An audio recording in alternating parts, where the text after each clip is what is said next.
এদিক তাকাও, তোমার আজকে একটা প্রশ্ন করি, এদিক ফেরো। প্রশ্নটা হচ্ছে, আমার ভাই তো সবসময় বলে মুসলিম হয়ে যাবে ও বড় হলে, তোমার কি কোনো আপত্তি আছে?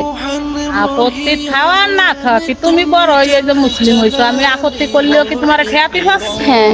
কারণ ও যদি বড় হয়ে বোঝে যে না আমার দিদি সঠিক পথে গেছে, আমিও যাব সেই পথে যাবে। তা আমাকে আপত্তি থাকলে বা কি হবে, আর না থাকলে বা কি হবে? তোমাকে কোনো আপত্তি নেই? আমি তো সে কথা তাহলে বললাম। যখন আমার ভাই মুসলিম হবে তোমরা কি হবা? আমরা ওই আর না ওই সেটা তো পরে। তুমি কি কর, তুমি বাবা মারে কি করবা? বাবা মারে ইসলামের দাওয়াত দেও, কারণ যে আর মন জোর করে তো কেউ মুসলিম বানানো যাবে না, হ্যাঁ। কারণ যে সে তো ইচ্ছাকে তো ভাবে হচ্ছে না, হ্যাঁ। যদি এটাই। সে নিজের ইচ্ছায় সেটা মানা যাবে। হ্যাঁ, এমনি এরকম এমনি আমরা আমি- দাওয়াত দেবো, তাই না? হ্যাঁ। এমনি আমরা দুই ভাই বোন বাবা মার সবসময় দাওয়াত দেবো।